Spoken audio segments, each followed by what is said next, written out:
Hey everyone, welcome back to the bull stock. Shubham this side से भी registered research analyst. बात करेंगे Nifty small cap, mid cap and 3 important chart जो आपकी watch list का part हो सकते हैं। ध्यान रखिए, वीडियो सिर्फ वॉच लिस्ट का पार्ट देने के लिए है कि ये अभी वॉच लिस्ट में है और उसके बाद कब रिव्यू करना है वो मैं आपको बताऊंगा। मैं कोई भी ऐसे स्टॉक नहीं लाता हूं जो कि ऑलरेडी काफी चल चुके हो या उनमें मूवमेंट आ चुका हो। मैं कोशिश करता हूं वो चीजें आपके साथ शेयर करूं जिनमें कि अभी आने वाले टाइम में आप वॉच लिस्ट में रख के मूवमेंट को देख पाए, समझ पाए। बिकॉज जिसमें आ चुका है, बड़े ब्रेकआउट्स हो चुके हैं, उनको लेना देना क्या है, वो ऑलरेडी निकल चुके होते हैं, वो ट्रेन आगे चल चुकी होती है, उनको रेस्ट देना होता है। हम उस ट्रेन की बात करेंगे जो रेस्ट मोड पे है या रेस्ट मिलने वाला है। फिर नेक्स्ट जो उसका वेव लगेगा वो हमारे लिए काम का होगा। तो बिना किसी देरी के शुरू करते हैं। लेकिन इंपॉर्टेंट चीज आपको बता दूं, हमारी जो सर्विसेज है एसटीपी स्विंग एंड मोमेंटम, उसकी फीस फिलहाल नहीं बढ़ रही है। लेकिन एसटीपी इन्वेस्टमेंट एंड वेल्थ जो हमारी इन्वेस्टमेंट रिलेटेड सर्विस है, उसकी फीस बढ़ने जा रही है 21 सितंबर से। और अगर आप ज्वाइन करना चाहते हैं 20% डिस्काउंट पे, तो अभी ज्वाइन कर सकते हैं। अभी आप इस नंबर पर संपर्क करिए, हमारे व्हाट्सअप या फिर हमारी वेबसाइट पर जाके भी आप देख सकते हैं। बाकी जानकारी के लिए इस नंबर पर आप व्हाट्सअप कर दीजिए। चलते हैं बिना किसी देरी के यहाँ पे आइए।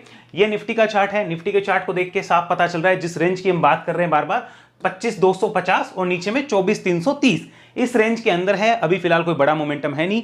अगर अगले हफ्ते ये इस मोमेंटम में क्या करता है, इसको काटने की कोशिश करता है, तो ट्रेंड एक्सटेंड होगा और फिर एक बार का जो बुरे से बुरा बॉटम लगना है वो लग चुका है। बिकॉज यहां पे 4 टाइम्स उसने सपोर्ट लिया है इस रेंज में, 24,300 से 24,500 के बीच 4 वीक उसने बार बार टच करके सपोर्ट लिया। That is a good sign. इसके ऊपर जाएगा तो फिर एक रेजिस्टेंस ये होगा और दूसरा ये होगा। कई बार निफ्टी ऐसा बिहेव करता है कि ऑल टाइम हाई को काटकर फिर नीचे आके रेस्ट लेता है, फिर कोई नई तेजी या नया मोमेंटम लेता है। बट अगर हम यहां ये सोचें कि कोई बहुत बड़ी तेजी है मार्केट में, दैट इज हार्ड टू से राइट नाउ। बट यस, अब एक बार बेयर्स की ग्रिप कमजोर होती हुई नजर आ रही है और अभी तक जो स्टॉक स्पेसिफिक एक्शन था वो आगे भी कंटिन्यू रहेगा। बट खाली इंडेक्स को देख के परेशान नहीं होना। एक बार मिड कैप स्मॉल कैप को भी देखिए। इनमें ज्यादा टाइम हम नहीं लेंगे क्योंकि बहुत छोटा सा बात करना है हमें इनके ऊपर, कोई लंबा डिस्कशन नहीं करना है। स्मॉल कैप डाटा को देख लीजिए, दिस इज द डाटा। अब जो ये यहां पर पहले ये रेजिस्टेंस था, जस्ट अ सेकंड, इसको यहां सपोर्ट कर लेते हैं और ये जो सपोर्ट हो गया है, इसके नीचे आना स्मॉल कैप के लिए खराब है, वरना ये वापस अब ट्राई करेगा ऊपर की साइड अटेम्प्ट लेने का। और फिर कह रहा हूं, खाली इसको मत देखना, स्टॉक स्पेसिफिक रहना, क्योंकि ये खाली ये इंडिकेट कर रहा है कि आप मार्केट में काम कर सकते हो या नहीं कर सकते हो। वो ये बता चुका है काम कर सकते हो, काम करने की अपॉर्चुनिटीज है। लेकिन इसको देख के डिसीजन मत लेना कुछ भी कि ये क्या कर रहा है वो डिसीजन लूं। इसको लेके डिसीजन नहीं, बस ये देखो कि हाँ काम करने का मौका दे रहा है कि नहीं दे रहा है। मिड कैप को देखिए एक बार और फिर हम हमारे चार्ट पे चलते हैं बिना किसी देरी के। This is Nifty mid cap. ये देखो, ये भी सिमिलर वे में है। 5 वीक 6 वीक के कंसोलिडेशन से ऊपर आने की कोशिश कर रहा है। ऐसा लगता है कि वापस ये अटेम्प्ट करेगा अपने हाईस की तरफ जाने का। सो यस, अब एक इंडेक्स स्पेसिफिक मूव जो है ना, वो भी स्टार्ट होने की तैयारी कर रहा है small cap, mid cap, Nifty तीनों में।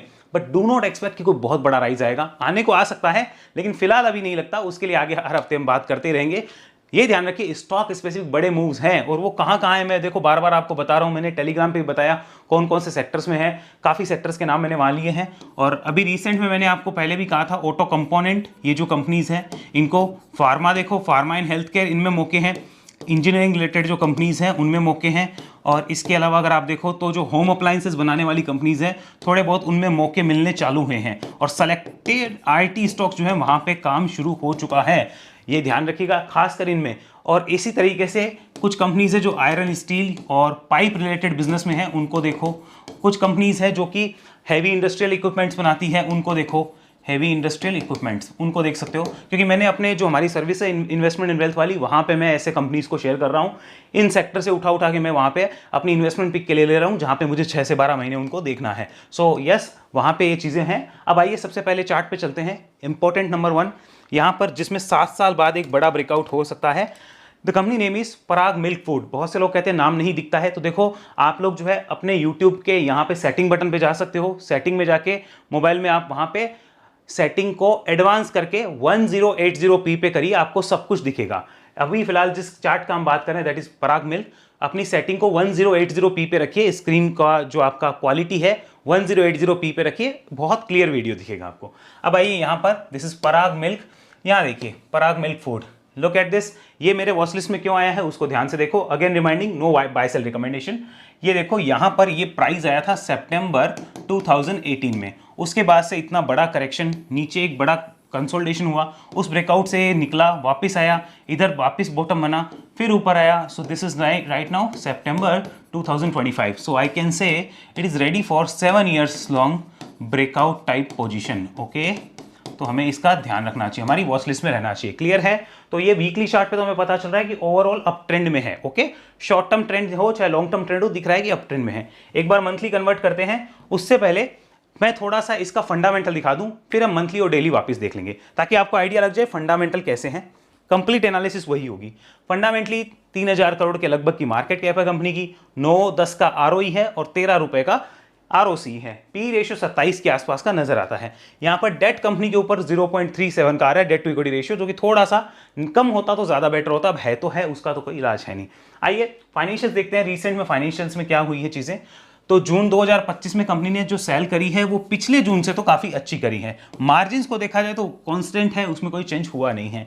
प्रॉफिट्स देखिए 27 करोड़ से 28 करोड़ हुए हैं, ये हम देखें तो एक तरीके से कांस्टेंट है, कोई बड़े चेंजेस नहीं आ रहे हैं। लेकिन अब कंपनी अगर 7 साल बाद कुछ करने आ रही है, वी शुड चेक अगेन कि क्या हो सकती है, कैसी चीजें बदल सकती है। और कुछ बड़े इन्वेस्टर्स भी इसमें शायद अभी रिसेंट में एंट्री करे हैं, मुझे एग्जैक्ट मालूम नहीं है ना, मैंने इतनी रिसर्च करी, बट यस करे हैं। अगर कुछ ऐसा है तो मैं आगे आने वाले वीडियो में बताऊंगा भी। क्वार्टर ऑन क्वार्टर देखा जाए सेल टूटी है, लेकिन प्रॉफिट वहां बड़ा है ड्यू टू टैक्स लायबिलिटीज, ये आपको दिख रहा होगा। यहाँ पे चेंजेस हुए, यानी ओवरऑल देखा जाए तो एक कांस्टेंट वे में जो है वो कंपनी चल रही है। और यहां पर इसका शेयर होल्डिंग डाटा देखते हैं वो क्या बोलता है, फिर चार्ट्स के ऊपर। शेयर होल्डिंग में प्रमोटर्स एज इट इज है, एफआईआईज ने अपनी होल्डिंग बढ़ाई है, डीआईआईज ने थोड़ी सी घटाई है, पब्लिक के पास थोड़ी सी घटी है। यहाँ पे आपको दिख रहा होगा ये वाली पोजीशन है। तो यानी कि मेजर जो यहाँ पे हुआ है, डीआईआईज ने कम किया और पब्लिक ने भी कम किया है, और एफआईआईज ने यहाँ पे अपनी होल्डिंग जो है थोड़ी बहुत बढ़ाई है। प्रमोटर कांस्टेंट है। अब चलते हैं चार्ट पे। कंपनी ओवरऑल ठीक लगती है, फंडामेंटली वीक नहीं लगती। बस हमें खाली वही इंफॉर्मेशन लेनी होती है कि कहीं ऐसा तो नहीं कोई फंडामेंटल में कोई बहुत बड़ा चेंजेस हो। फंडामेंटल मतलब बेसिक लेवल डाटा, हम इन डेप्थ नहीं जाते हैं, बिकॉज हम जो स्टॉक ऑफ द वीक लाते हैं वो स्विंग वॉच लिस्ट का पार्ट होते हैं, कोई इन्वेस्टमेंट वॉच लिस्ट का पार्ट नहीं है। और स्विंग के लिए आप फंडामेंटल देखो तो भी ठीक है, ना देखो तो भी ठीक है, देख लो तो ठीक है, पता रहेगा आपको। बस मंथली चार्ट कन्वर्ट करते हैं, यहां पर आते हैं, this is the monthly data. यहां पे देखिए, वाओ कितना बड़ा, देखो ये कितना बड़ा रेजिस्टेंस था, इसको देखो कितना बड़ा रेजिस्टेंस जोन है, देखो कितने टाइम से। अब उसमें पहला अटेम्प्ट हुआ था, 2 अटेम्प्ट, एक फेल, दूसरा फेल, अब तीसरा जो है यहां पे हो रहा है, एक छोटा सा बीच में यहां भी हुआ था। ये तो ठीक है, लेकिन ये ब्रेकआउट से पहले थोड़ा सा यहां पे रेस्ट ले ले तो और मजा नहीं आ जाए। चलो डेली चार्ट पे देखते हैं रेस्ट लिया कि नहीं लिया। आइए डेली कन्वर्ट करते हैं, लुक एट दिस, ये रहा डेली चार्ट। हाँ आइए अब इसको देखिए, पहले प्रॉपर जूम आउट करके देख लो सिचुएशन क्या है और चीजें कैसे निकल के आ रही हैं। ये रहा, हमने टोटल जूम आउट कर लिया इसको। तो this is the daily chart, last 7 साल का है हमारे पास पूरा डेली चार्ट है। ये देखो एक है ना यहाँ से वेव, ये जो निकली है ये आई है और इसने एक प्रेशराइज कैंडल बनाई है, यहाँ पे थोड़ा सा प्रेशर लिया है, यानी इस रेंज में थोड़ा सा अगर रुक के जाए और बेटर होगा, बुल्स का कॉन्फिडेंस और इंक्रीज हो सकता है उस केस में जब भी उनको देखना हो। तो यहाँ पे ये तो हमें पता चल गया कि ये वाला जो जोन है, इस जोन का जो एग्जैक्ट लेवल वगैरह है वो हमारी टेलीग्राम की एजुकेशनल रिपोर्ट में आएगा, उसके लिए आप नीचे देख सकते हैं, वो आपको नीचे मिल जाएगा, पासवर्ड वगैरह सब कुछ उसका है। और रिपोर्ट चाहिए टेलीग्राम ज्वाइन कर लीजिए, नहीं ज्वाइन कर पा रहे हो, हमारे नाम से फेक चैनल है, उससे बचने के लिए या तो लिंक डिस्क्रिप्शन में वहाँ से ज्वाइन करिए, या फिर हमारे व्हाट्सअप नंबर पर आप लिख दीजिए प्लीज़ शेयर टेलीग्राम, और सोशल मीडिया लिंक्स हमारी टीम या मैं आपको भेज देंगे। ये हमें पता चल गया कि ये इसके ऊपर आने की तैयारी कर रहा है, और वो तो ठीक है, लेकिन उसके बाद में सपोर्ट इंपॉर्टेंट क्या होगा। देखो रेजिस्टेंस इंपॉर्टेंट तो ये होने वाले हैं जो हमें दिख रहे हैं, ये इंपॉर्टेंट रेजिस्टेंस है, ये तो हमें दिख रहा है। What would be the important support, वैसे तो हमारी रिपोर्ट में रहेगा, बट मैं फिर भी आपको बताता हूँ, यहाँ पर जो है वो एक इंपॉर्टेंट सपोर्ट रहेगा शॉर्ट टर्म ट्रेंड का, और यहाँ पर रहेगा लॉन्ग टर्म ट्रेंड का। बट फिलहाल हम शॉर्ट टर्म ट्रेंड की बात कर रहे हैं, because this is like a swing watch list, तो हम शॉर्ट टर्म ट्रेंड के लेवल का ध्यान रखेंगे, बाकी रिपोर्ट में आपको मिल जाएगा। So this is the first chart जिसपे आपको फोकस रखना है। Now coming to the second chart, यहाँ पे आते हैं। The name is pharma stock, Gland pharma, again reminding Gland pharma नाम है, यहाँ पे आप देख सकते हैं कंपनी का नाम आ जाएगा ग्लैंड फार्मा, ये आ चुका है। कंपनी का नाम देख लीजिए, फिर से बता रहा हूँ ग्लैंड फार्मा, ये इस चार्ट का नाम है, इस पे हम डिस्कशन करने वाले हैं। सो वॉच लिस्ट में क्यों है पहले ये समझ लो, फिर आगे की बात करेंगे। जो स्टॉक ने इस भाव के ऊपर ट्रेड किया था सितंबर 2022 में, यहाँ पे सितंबर 22 एंड नाउ सितंबर 2025 में ये इसके लिए तैयारी करता हुआ नजर आ रहा है। हो सकता है यहाँ कुछ टाइम और बिताए, ध्यान रखिएगा, मैं वो बिल्कुल नहीं लाता हूँ चार्ट जो ऑलरेडी बड़ी कैंडल के साथ ब्रेकआउट करके ऊपर जा रहे हैं, क्योंकि उसमें आपको सीखने को कुछ नहीं मिलेगा। अगर आपको सीखने को कुछ मिलना है, उसको ट्रैक करना है, वॉच लिस्ट में लेना है, तो ऑलवेज बिफोर ब्रेकआउट हमें उसे वॉच लिस्ट में लेना होगा। हो गया उसके बाद तो काम ही खत्म है ना, फिर तो मौका नहीं मिलता, फिर तो हाइप क्रिएट होता है और उसमें आप फंसते हो। आप कितने ही ऐसे यूट्यूब पे लोगों को देख ले या ट्विटर पे देख लीजिए, आपके साथ यही होता होगा। बड़े ब्रेकआउट के बाद आते हैं और फिर न्यूज़ बनती है, ये होगा वो होगा, ये स्टॉक ऐसा करेगा वैसा करेगा, फिर आप फंसते हैं और बोलते हैं ये हो गया। एक्चुअल में ब्रेकआउट से पहले उसको देखना होता है, वॉच लिस्ट में लेना होता है, उसकी रिसर्च करनी होती है, ताकि ब्रेकआउट पॉइंट पे अलर्ट लगा के हम डिसीजन ले सकें। ओके, सो 3 साल बाद आ रहा है, दैट इज द रीजन कि हमारी वॉच लिस्ट में आए हैं। फंडामेंटल्स देखिए एक बार, वो क्या बोलते हैं। ये रहा हमारे पास ग्लैंड फार्मा का फंडामेंटल, 33,000 करोड़ की मार्केट कैप है, आरओसी कम है, आरओसी भी कम है, फार्मा स्टॉक है, पी ज्यादा मिला हुआ ऑलरेडी, और क्यों मिला हुआ है वो देखना जरूरी है। यहाँ पे आइए फाइनेंशियल्स पे, लुक एट दिस, कहीं लॉस मेकिंग तो नहीं है। 1500 करोड़ की सेल हुई है, क्वार्टर ऑन क्वार्टर बड़ी है, मार्जिन्स ठीक ठाक है, और प्रॉफिट क्वार्टर ऑन क्वार्टर बड़ा है। यहाँ पे आ जाइए पीछे, तो यहाँ पे sale year on year basis पे भी बड़ी है, मार्जिन्स में सुधार हुआ है, that is the main reason भाई साहब, गजब का मार्जिन सुधरा है, और उसके चलते नेट प्रॉफिट 144 करोड़ का सीधा 216 करोड़ हो गया। अब एक बार इसको मैं ग्राफ फॉर्मेट में दिखाता हूं, यहां पे देखना, इसको एक बार नोट करिए, ये वाला ग्राफ फॉर्मेट जो है वो नोट कर लीजिए। ये हम चलते हैं यहाँ पे और नेट प्रॉफिट पे आते हैं। बहुत से लोग पूछते हैं कि आप कौन सी वेबसाइट देख रहे हो, मैं फिर बता दूं, ये वेबसाइट जो है वो स्कैनएक्स है, इसका नाम स्कैनएक्स है। मैं इसको इसीलिए देखता हूं कि मुझे पता चल जाता है कि पीछे कितने क्वार्टर में प्रॉफिट कैसे आया है, तो ऐसे हमें आइडिया लग जाता है, तो इसलिए मैं इस वेबसाइट को देखता हूं। अब जैसे मानो मुझे देखना है रिवेन्यू, मैंने रिवेन्यू देखा कि भाई इसकी जो रिवेन्यू आई है अभी वो हाईएस्ट एवर है कि नहीं है, तो अब मैं एक एक को देखूंगा, एनालाइज करूंगा, तब तो मुझे मुश्किल से दिखेगा। बट यहाँ क्लियर दिखता है 1563 करोड़ की है, और यहाँ कितनी है 1583 करोड़ की, यानी अपनी हाईएस्ट एवर रिवेन्यू की तरफ जा रहा है, ऐसा लगता है। देखो अब नेट प्रॉफिट पे आओ, तो इस वेबसाइट का नाम क्या है, स्कैनएक्स। आप गूगल पे जाके देख सकते हैं, बाकी आपकी इच्छा है, आप देखेंगे आपको खुद पता चलेगा कि इसको यूज करके मुझे क्या मिल रहा है। जिस वेबसाइट से जो इंपॉर्टेंट चीजें मिलती है ना, उसको देखना जरूर चाहिए। तो मुझे यहाँ इंपॉर्टेंट चीज मिली है ये वाली, 216 करोड़ का नेट प्रॉफिट है। ये पीछे कब आया था, तो देखो इससे पहले 232 करोड़ का नेट प्रॉफिट दिसंबर 2022 में आया था। तो दिसंबर 22 के बाद में पहली बार इतना अच्छा नेट प्रॉफिट है। कितने क्वार्टर का, 1 2 3 4 5 6 7 8 9 10, लगभग 10 क्वार्टर में सबसे बढ़िया प्रॉफिट आया है। तो ये रीजन है इसके 3 साल का ब्रेकआउट करने का। और दिसंबर 22 का जो क्वार्टर था उसका ये प्रॉफिट की तरफ आया है, और सितंबर 2022 के प्राइस को क्रॉस कर रहा है 3 साल बाद। समझ आ गया। आओ आगे चलते हैं, एक बार इसका शेयर होल्डिंग डाटा और देख लीजिए। चलिए शेयर होल्डिंग देखते हैं, फिर आगे चलते हैं ताकि और चीजें क्लियर हो जाए। शेयर होल्डिंग में प्रमोटर कांस्टेंट है, एफआईआईज ने यहां पे भी माल लिया है, लुक एट दिस, डीआईआईज ने यहां से कुछ कम किया है, पब्लिक ने भी यहां से कुछ कम किया है, और अदर्स में कुछ खास परिवर्तन हुए नहीं हैं। तो यहाँ पे एफआईआईज इधर भी एंटर हुए हैं, और पिछला जो स्टॉक बताया था पराग मिल्क उसमें भी एंटर हुए थे। तो यहाँ पे 1,10,000 के आसपास जो लोग हैं वो फिलहाल इस कंपनी को होल्ड कर रहे हैं। अब चलते हैं चार्ट पे। ये तो समझ आ गया ना कि वॉच लिस्ट में क्यों लिया है, इसमें तो कोई डाउट नहीं है। आई थिंक होना नहीं चाहिए, हो तो कमेंट में बताना, कोशिश करूंगा आंसर देने की। यहाँ पे देखो ये 3 साल बाद क्यों हो रहा है, क्योंकि दिसंबर 2022 वाला प्रॉफिट जो है वो क्रॉस हो रहा है, और सितंबर 2022 वाला प्राइस क्रॉस होने की तैयारी हो रही है। समझ आ गया।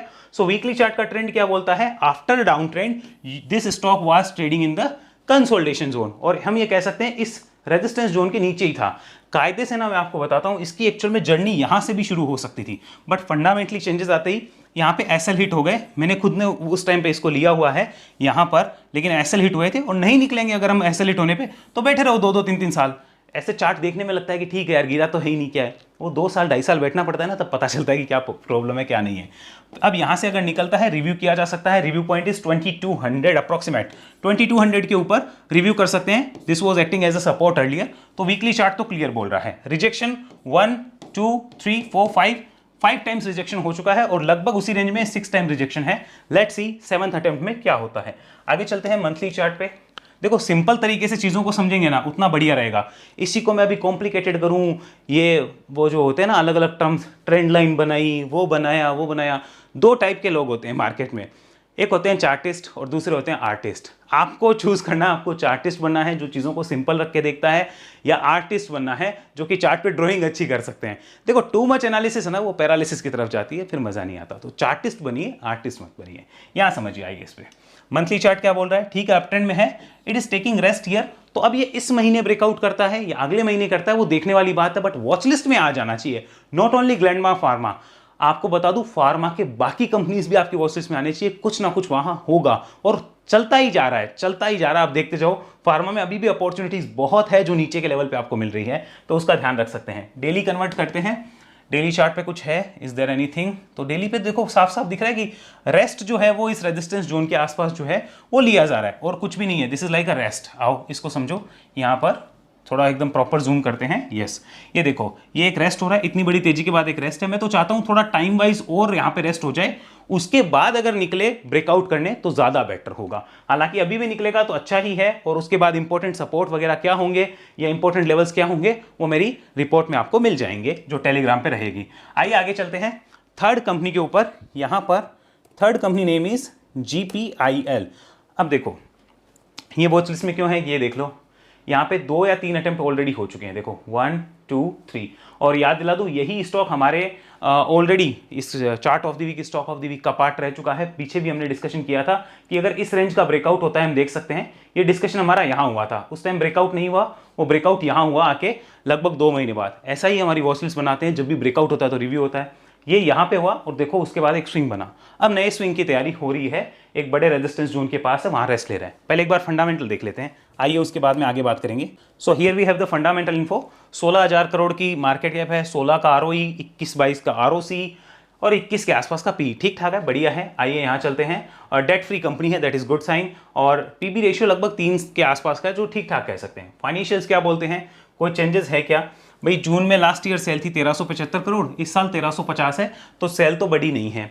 मार्जिन्स जो कि 30% थे वो 24% हो गए, तो भैया फिर ये ऑल टाइम हाई की तरफ क्यों जा रहा है? ये सोचने वाली बात है। क्या मार्केट को ऐसा लग रहा है कि सितंबर या आने वाले टाइम कुछ होने वाला है? देखना पड़ेगा, लेकिन यस ये ध्यान में रखो आप चीज। 287 करोड़ से प्रॉफिट 216 करोड़, तो क्वार्टर ऑन क्वार्टर भी गिरे हैं और ईयर ऑन ईयर भी गिरे हैं, फिर भी ये उस रेंज की तरफ जा रहा है। तो समझो यहाँ पे कि कुछ और चेंजेस होने वाले हैं। लेकिन इतना ध्यान रखना, ऐसे स्टॉक्स जब भी किसी की स्विंग वॉच लिस्ट का पार्ट होते हैं तो बुल्स वहां पे अपना स्टॉप लॉस बहुत स्ट्रिक्ट रखते हैं। क्यों? क्योंकि fundamentals are not that supportive. समझ आया? उतने सपोर्टिव नहीं है, खराब नहीं है, कोई लॉस मेकिंग कंपनी तो है ही नहीं ना यार, लेकिन उतने सपोर्टिव नहीं है। सेंटिमेंट बिगड़ गए ना, अगर जैसे ही आपको लगे चार्ट नेगेटिव हो रहा है तो समझो सेंटिमेंट बिगड़ रहे हैं, कुछ परिवर्तन है, उसके अकॉर्डिंग हमें बुल्स की लर्निंग लेके डिसीजन चेंज करने चाहिए। यहां पे आइए एक बार इसका ओवरऑल एनुअल डाटा देखते हैं। What is the annual data? तो एनुअल डाटा हमें ये बोल रहा है कि सेल्स को अगर देखा जाए तो कांस्टेंट है। भाई मुझे तो कोई ग्रोथ नजर नहीं आई। मार्जिन्स उल्टा टूटे हैं, देखो गजब के टूटे हैं कई सालों में। प्रॉफिट्स भी देखो काफी टूटे हैं, बट स्टिल ये स्टॉक लगातार हाई पे हाई मार रहा है। ये सोचने वाली बात है कि मार्केट क्या चाहता है। अब हम इतना नहीं सोचते कि मार्केट क्या चाहता है क्या नहीं, सिंपली चार्ट को फॉलो करो। जिस दिन भी ट्रेंड खत्म हो उस दिन यहां पर ये ध्यान रखना कि बुल्स एग्जिट ले रहे हैं, वो हमें नोट करना होगा। बाकी आपको बाय सेल करना नहीं करना वो मेरे को नहीं पता, मैं सिर्फ ये कंटेंट आपकी नॉलेज के लिए बना रहा हूं। बाय सेल अगर आप करते हो तो आपकी जिम्मेदारी है, आपको नुकसान हो सकता है, मेरी तरफ से कोई रिकमेंडेशन नहीं है। फाइनेंशियल्स के बाद में शेयर होल्डिंग पे प्रमोटर्स ने कुछ किया है। हाँ जी, प्रमोटर्स ने भी यहां बेचा है, देखो ये भी एक और इंपॉर्टेंट वाली बात है। आगे समझो, FIIs ने भी यहां बेचा है, ओहो हो, DIIs ने लिया है, पब्लिक ने लिया है, ओके, अदर्स में बेचा है।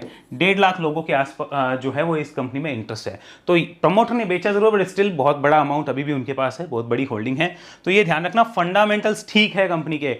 Looking at the current market price, fundamentals are not there supportive. खराब नहीं है, सपोर्टिव नहीं है। अब इसमें क्या होता है, इसमें बुल्स जो भी होते हैं ना, वो अपना कोई भी काम करते हैं तो स्टॉप लॉस बहुत स्ट्रिक्ट रखते हैं, क्योंकि उनको पता है अगर अब ट्रेंड वीक हुआ तो सारे लोग ये समझेंगे कि कुछ ना कुछ गड़बड़ है और फिर उठने का टाइम नहीं मिलता है। तो ये ध्यान रखना, not a bad company but fundamentals are not that attractive. Looking at this, अब हो सकता है आने वाले टाइम में सुधरे, तो ट्रेंड को फॉलो करने वाले ही इस पे अपना फोकस रखिए। आगे चलिए, मंथली चार्ट देखिए सबसे पहले। सो देखो मंथली चार्ट तो साफ साफ बोल रहा है भैया इसकी तो एक टर्न अराउंड स्टोरी रही है, और अभी जिस हिसाब से ये ट्रेड कर रहा है यहाँ पे लगता है कि इस मंथ का लो, ये जो इस मंथ का लो है, this is acting as a big support. And यहाँ पर ब्रेकआउट प्रॉपर कंफर्म कब होगा वो देख लीजिए एक बार।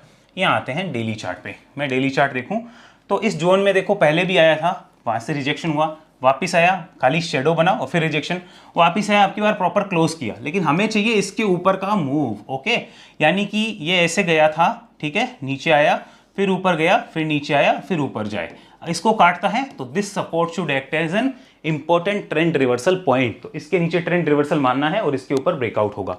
क्लियर हुआ? ये आपकी लर्निंग में काम आया, कुछ सीखने को मिला। अब ये क्लियर कर लेना कि फंडामेंटल्स ठीक है, खराब नहीं है, but looking at the scenario, क्या सपोर्टिव है क्या नहीं है, ध्यान रखना। तो ये इस तेजी के बाद का हमारा एनालिसिस रहना चाहिए। और ये जो इंपॉर्टेंट सपोर्ट मैंने लगाया है, ये पीछे इंपॉर्टेंट रेजिस्टेंस बना हुआ था जहां से रिजेक्शंस आ रहे थे, ओके। सो इस सपोर्ट के नीचे आना कब, इसके बाद में नेगेटिव माना जाएगा। अभी अगर नीचे आता तो कोई मतलब ही नहीं है, लेना देना ही नहीं है, क्योंकि अभी तो किसी की वॉच लिस्ट में आया ही नहीं है ना फ्रेश। अभी तो जिनके पास पड़ा होगा उनके काम का होगा, उनसे हमें क्या लेना देना। हमें बात करनी है कि इसके ऊपर जाने के बाद इसके नीचे नहीं आना चाहिए। ओके, क्लियर है? आगे चलो एक बार वीकली और देख लो। वीकली क्या बोलता है भाई? वीकली चार्ट भी देखो, एक तरीके से हम कह सकते हैं कि ट्रिपल टॉप लगा हुआ है, यहां से कोई भी तरह का कंसोलिडेशन होकर ब्रेकआउट होना। ट्रेंड तो बुलिश है, फंडामेंटल्स भले ही सपोर्टिव हो ना हो, ट्रेंड बहुत बुलिश है। तो ट्रेंड राइड करने वाले जो लोग हैं और उसको सीखना चाहते हैं, उनकी वॉच लिस्ट में जरूर होना चाहिए। थर्ड कंपनी नेम में फिर बता दूं, गोदावरी पावर एंड इस्पात लिमिटेड। और अगेन रिमाइंडिंग, आप जब भी वीडियो को देखो यहाँ पे सेटिंग पे जाके आप 1080p किया करो उसको, ताकि आपको दिक्कत ना हो और आप आराम से देख पाओ। उम्मीद है वीडियो अच्छा लगा होगा। अच्छा लगा है लाइक शेयर सब्सक्राइब। एंड अगर ऐसी एनालिसिस आप मुझसे सीखना चाहें, उसके लिए वेब एनालिसिस में आइए और इस नंबर पर संपर्क कर लीजिए। व्हाट्सअप पे आपको डिटेल मिल जाएगी। वेब एनालिसिस एक 1-to-1 ट्रेनिंग प्रोग्राम है, जहाँ एक समय में एक इंसान मेरे साथ सीखता है। इसकी कॉस्ट 44,000 रहती है। जल्दी ही इस पर काम चल रहा है कि रिकॉर्डेड फॉर्मेट में भी आए, ताकि 1-to-1 में जो लोग फी अफोर्ड नहीं कर पा रहे वो एक रिकॉर्डेड फॉर्मेट में इसको देख पाए। हमारी वो भी प्लानिंग जो है वो चल रही है, बट थोड़ा वो डिले है because of some unnecessary circumstances जो कि बन गए हैं। ठीक है, ये तो क्लियर हो गया आपको कि इसमें कैसे एनालिसिस होगा। अदर सोशल मीडिया प्लेटफॉर्म्स के लिंक नीचे हैं, और हमारी services STP swing and momentum अगर आप देखना चाहें, जहां पे हम क्विक स्विंग जो है वो करते हैं, जिसमें पिछले 25 दिन से तो हमारा बहुत अच्छा काम हुआ है।